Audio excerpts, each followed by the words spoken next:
circuito com 3 lâmpadas incandescentes idênticas, representado na figura, consiste em uma associação mista de resistores.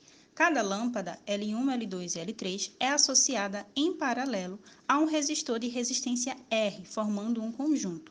Esses conjuntos são associados em série, tendo todas as lâmpadas o mesmo brilho quando ligadas à fonte de energia. Após vários dias de uso, apenas a lâmpada L2 queima, enquanto as demais permanecem acesas. Em relação à situação em que todas as lâmpadas funcionam, após a queima de L2, os brilhos das lâmpadas serão A, os mesmos, B, mais intensos, C, menos intensos, D, menos intenso para L1 e o mesmo para L3, E, mais intenso para L1 e menos intenso para L3. Enfim, o que vai acontecer com essas lâmpadas quando a lâmpada L2 queima? Então tá bom, vamos analisar por partes. Pela lei de Ohm, nós temos que a resistência ela é igual à divisão entre a tensão ou potencial elétrico e a corrente elétrica. E a primeira coisa que nós podemos observar nessa equação é que R e I são inversamente proporcionais. Mas o que isso significa? Significa que se um aumenta, o outro diminui e vice-versa.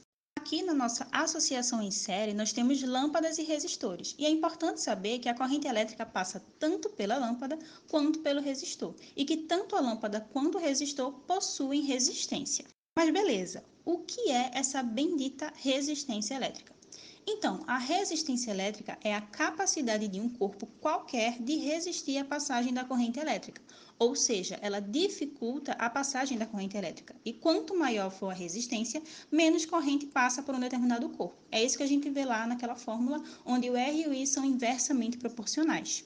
Quando a gente está falando em circuitos elétricos, é importante observar o que acontece com a resistência equivalente dele, que é nada mais nada menos do que a soma das resistências de cada um desses bloquinhos aí, vamos chamar desse jeito, compostos por lâmpadas e resistores. Podemos então escrever a equação da resistência equivalente dessa forma aí, pegando a multiplicação entre o R e o L e dividindo pela sua soma para cada um dos bloquinhos. Mas o que acontece com a resistência equivalente se uma das lâmpadas queima, que foi justamente o que aconteceu com a lâmpada 2? Então, quando uma lâmpada queima, só sobra o resistor do bloco 2. Então, a gente deixa só ele mesmo aí na equação. Então, nós temos duas equações, uma referente à situação do circuito no início do problema, com todas as lâmpadas funcionando, e outra quando a lâmpada L2 para de funcionar, ou seja, ela queima. Agora, a gente vai fazer uma coisa interessante. Nós iremos utilizar exemplos numéricos para ver o que acontece com a resistência equivalente em cada um dos casos. Porque se a resistência diminuir, passaria mais corrente e o brilho das lâmpadas aumentariam. Agora, se a resistência aumentar, o brilho vai diminuir, já que a resistência será maior. Então, vamos supor inicialmente que tanto R quanto L valem 3. E se fizermos a conta, teremos que o resultado dará 1,5. E assim, teremos que antes da lâmpada queimar, será 1,5 mais 1,5 mais 1,5, que nos dará 4,5.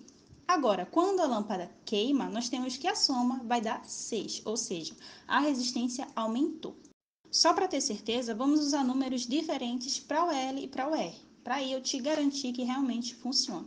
Vamos supor que o resistor vale 3 e a lâmpada 6. Observe que tanto faz se o resistor ou a lâmpada tem o maior valor, tá? Porque vai dar no mesmo. Fazendo a conta, nós temos que o resultado será 2. E nesse caso, antes dela queimar, nós temos uma resistência equivalente igual a 6. E quando ela queima, a resistência será 10, ou seja, aumentou de novo, como já havíamos visto antes. Se a resistência equivalente aumentou, temos menos corrente elétrica passando pelos resistores e pelas lâmpadas. E se temos menos corrente, elas ficam com um brilho mais fraquinho. Então, a resposta correta será a letra C. Então é isso, gente. Valeu e até mais!